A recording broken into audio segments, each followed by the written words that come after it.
Bom dia, queridos. Tudo bem com vocês hoje? Espero que sim. Tá muito frio aqui em Brasília. Chega a voz, tá? Mas louvado seja Deus. Eu estava tomando café ainda e me veio a história de Jacó na mente. Eu gostaria de compartilhar com vocês.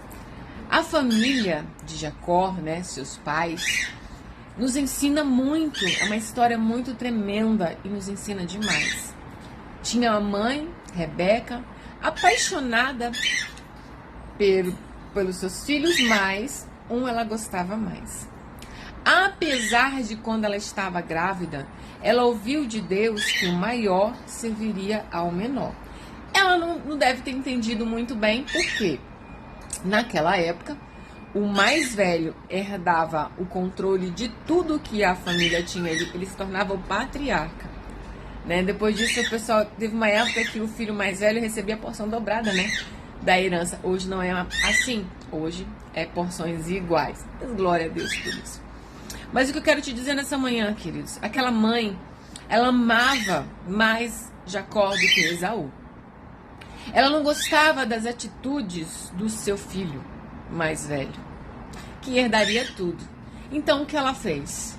Ela deu um jeito para que a bênção que Isaac iria proferir sobre Esaú viesse para Jacó. Então ela ouviu o que Isaac pediu para Esaú fazer, chamou Jacó e diz: olha, vou preparar um cozido maravilhoso para você levar para o seu pai e receber do seu pai a bênção que ele iria dar para Esaú. E Jacó fala o seguinte: mas ele vai saber que eu não sou Esaú e ele vai me amaldiçoar. E ela disse: não se preocupe. O que for acontecer, cairá sobre mim. E mediante essa palavra, o peso realmente caiu sobre ela. Sabe por quê? Primeiro que ela mentiu em nome de Deus. Se você for olhar o texto, você vai ver ela dizendo que Deus mandou ela fazer aquilo. E em nenhum momento você vai ver Deus falando com ela, dizendo que era para ela fazer aquilo. Então, para começar o imbróglio, ela já veio mentindo em nome de Deus. Quantas pessoas a gente vê hoje mentindo em nome de Deus? Mentindo em nome de Deus? Mentindo em nome de Deus. Dizendo que Deus mandou dizer, que Deus mandou fazer, que fez porque Deus mandou. E Deus não falou nada, absolutamente nada. Então precisamos ter discernimento, queridos, para entender quando Deus está falando. E a primeira coisa para saber se Deus está falando ou não é se vai de acordo com a palavra. E para saber se vai de acordo com a palavra, você precisa estar, no mínimo, lendo a palavra. Mas é melhor que estude e medite na palavra, porque são coisas diferentes. E aí, seguimos a narrativa. Ela preparou um belo de um cozido, mandou que Jacó levasse para o seu pai, colocou as roupas que Esaú usava para ter o cheiro de Esaú, porque Isaac já estava praticamente cego. E ao apalpar Jacó, Isaac diz: o braço peludo é de Esaú, mas a voz é de Jacó. E mesmo assim, Jacó continua com a mentira e recebe as bênçãos que o pai iria profetizar para o outro filho. E nisso, queridos, estava armada a guerra entre família. E aí você vai dizer: mas o que aconteceu? O que sobrou para aquela mãe? A partir daquele momento, a partir do momento que Esaú descobriu o que tinha acontecido, Jacó teve que fugir. E quando Jacó foge, aleluia, glória a Deus, nunca mais aquela mãe viu o seu filho preferido. Olha que tristeza para uma mãe. Ela nunca mais viu Jacó. Porque quando Jacó voltou para o enterro de Isaac, Raquel já havia falecido há muito tempo. E Jacó não voltava por quê? Por medo.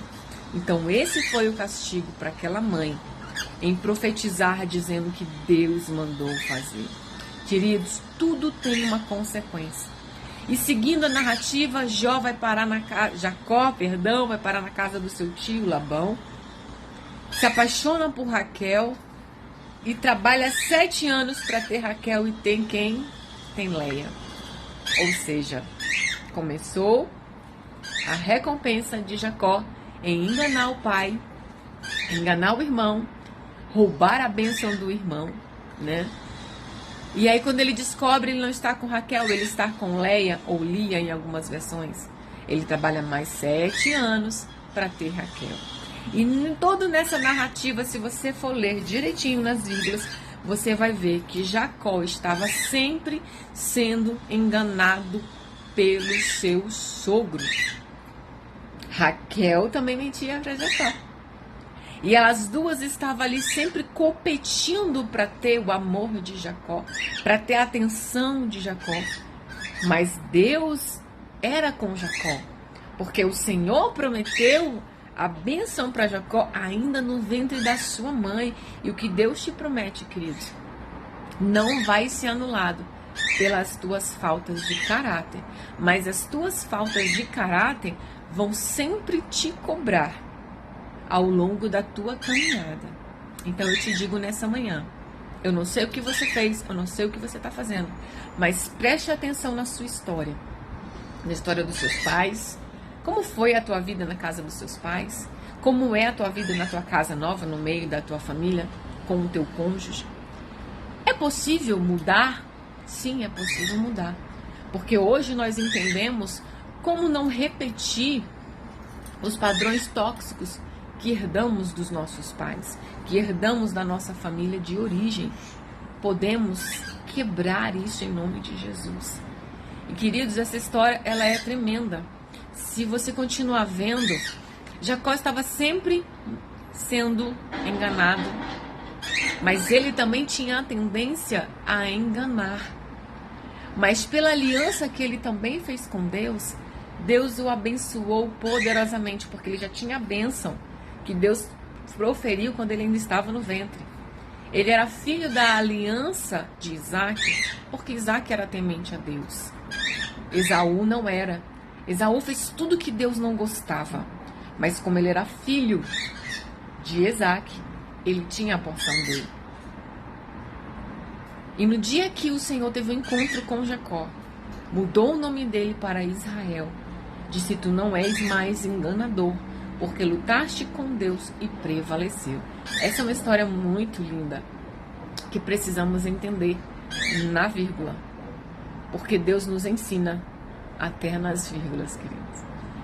E a partir do momento daquele momento que ele teve aquele encontro com Deus, ele passou a se chamar Israel. Recebeu de Deus o perdão, recebeu de Deus uma outra porção, porque ele recalculou a sua rota. Ele mudou de direção. Ah, mas como que ele mudou de direção, irmão? Me diz aí. Sabe quando ele mudou de direção?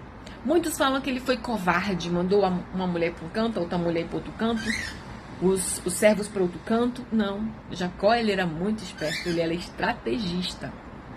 Aleluia. E ele disse, ó, vai essa porção para cá, vai aquela porção para lá, separa X do que nós temos e leva na frente para o meu irmão. Ou seja, ele calculou ali mais ou menos o que teoricamente ele teria roubado do irmão. Porque se você prestar atenção, Jacó saiu de casa com a mão na frente e outra atrás. E tudo que Isaac tinha ficou realmente com Esaú. Não é? Não é assim? Ele saiu fugindo, ele saiu correndo, então ele não saiu com nada. E ele teve que começar do nada. Não é? Espero que vocês estejam pensando nisso, porque Deus é bom. E aí, queridos, depois do encontro que ele teve com Deus, prevaleceu, porque o Senhor já estava contemplando o seu coração. Depois de aí, o quê? Mais de 15 anos, que Jacó estava passando aquela mesma peleja, aquela mesma tormenta. Eu acho que ele entendeu e compreendeu. E o seu irmão o perdoou. Seu irmão nem queria saber mais do dinheiro, Porque quando Deus entra, quando a tormenta termina, porque você recalculou a sua rota, tudo vai ficar diferente. Tudo vai ser diferente. Mas mesmo assim, Jacó já estava esperto o suficiente para não morar perto do seu irmão. Por quê? O seu irmão fazia tudo que Deus não se agradava. Casou com mulheres de outras tribos que adoravam outros deuses. Então Esaú não quis saber do Deus de Jacó, do Deus de Isaac, do Deus de Abraão. Mas mesmo assim tinha a porção de Deus sobre ele. Porque o que Deus tem para você é seu e para os seus. Queridos, outro dia eu vi um estudo, um relato de pessoas dos ancestrais que foram cristãos verdadeiros, e aí fizeram uma árvore genealógica dessas pessoas. E olha, pasmem, viu? Essas pessoas, elas eram descendentes de cristãos que verdadeiramente se colocaram na presença de Deus. Olha que coisa linda. E um monte de psicopatas que foram investigados, os ancestrais deles não queriam saber de Deus. Olha que tremendo. Por isso que a Bíblia diz que o Senhor abençoa até a 4ª geração. Então seja fiel, você hoje fiel de verdade, como a palavra nos ensina, para que os teus filhos e os filhos dos teus filhos também vivam a bênção que Deus te dá hoje. E depois do concerto, Jacó foi outra pessoa, passou a se chamar Israel. E ele já não queria fazer as velhas práticas que ele fazia.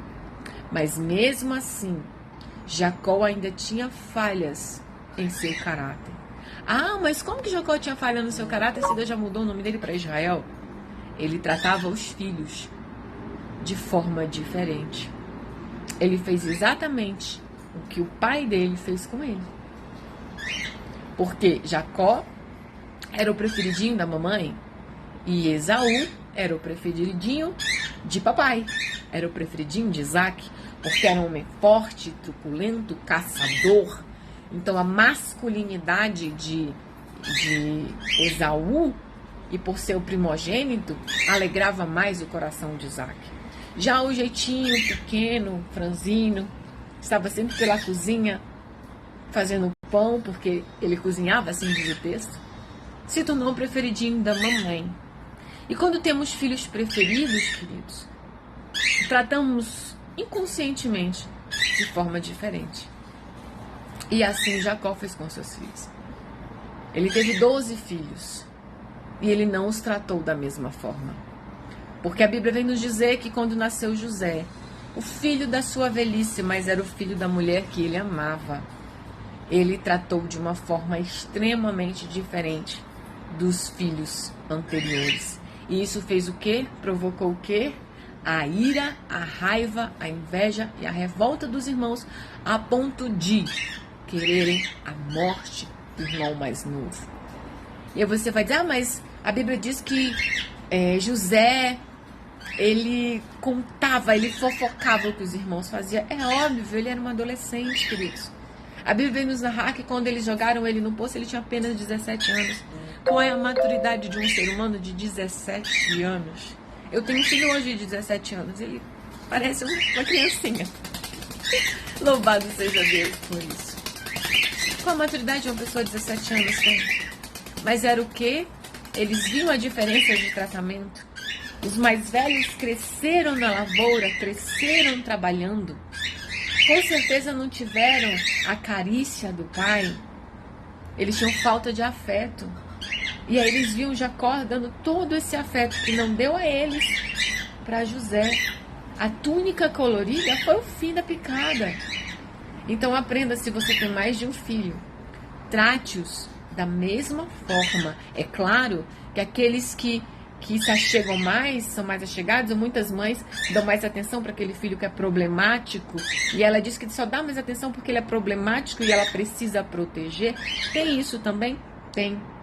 Só que os outros não podem perceber que você tem um predileto. Você ama todos, é óbvio, mas sempre tem um predileto.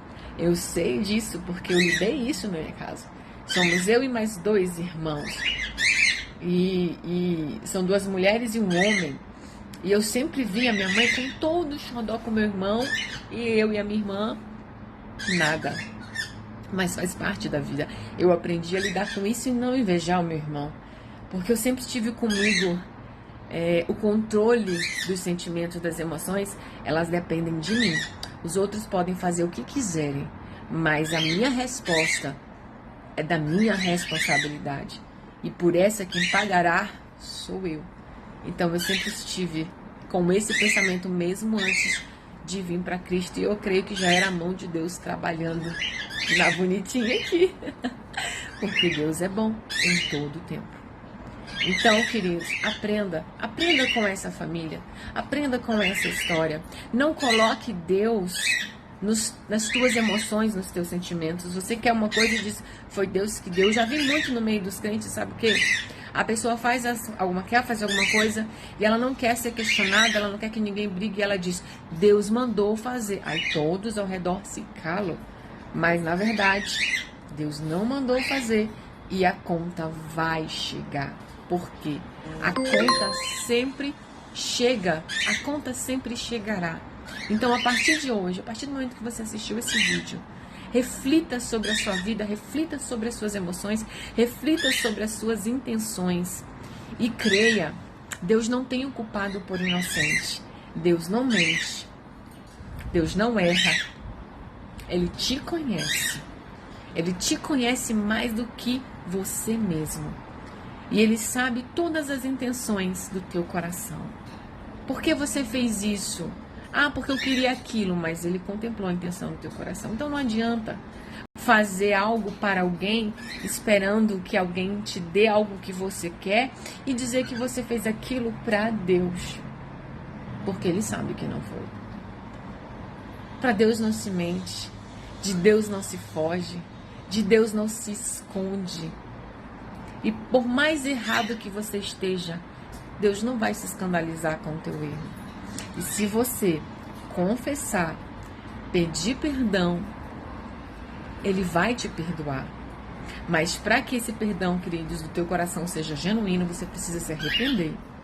Confessar para alguém, não basta só confessar para Deus, não, tá? Tem que confessar para alguém, porque lá no livro de Tiago diz que a gente confesse o pecado para o seu irmão, abandone, deixe e alcance misericórdia. Mas também não é para qualquer pessoa que você vai contar, viu? Ore primeiro, dependendo do assunto que for. Ore, fale com Deus, pergunte para Ele como você deve proceder, para que aquilo seja quebrado na sua vida e você possa viver o novo de Deus para você, em nome de Jesus. Compartilhe esse vídeo, deixa a tua curtida, se você gostou, se falou com você. Leia o texto que fala sobre a família de Isaac e Rebeca e aprenda muito sobre eles. Temos ainda a rixa das duas irmãs. Leia invejava Raquel porque Jacó a amava e Raquel invejava Leia porque ela estava lhe dando filhos. Olha a tribulação que Jacó viveu. Mas Deus, Ele sempre entra com a resposta, com a provisão. A partir do momento que a gente decide mudar a nossa rota, restartar a nossa história, Ele entra conosco porque Ele conhece o teu coração. E Deus é fiel para cumprir tudo que Ele nos prometeu. E Deus é fiel para te ajudar se você resolver entrar no caminho certo e abandonar os velhos pecados, deixar para trás as suas mazelas e começar de novo. Viva uma vida plena em abundância, porque se você ouvir a voz de Deus, não endureça seu coração. Ele tem a bênção e tem a maldição, mas Ele mesmo diz, escolhe a bênção para que tu vivas e coma o melhor dessa terra. É preciso mudar o comportamento hoje, em nome de Jesus, para que você tenha a bondade, a benignidade e o perdão do Senhor. A gente costuma dizer que o sol nasce para todos, mas a sombra do Onipotente é só para os filhos. Então esteja você na posição de filho e se esconda debaixo da sombra do Onipotente, porque Deus quer te abençoar. Você quer ser abençoado? Então mude o teu comportamento. em nome de Jesus. Estude a palavra, medite na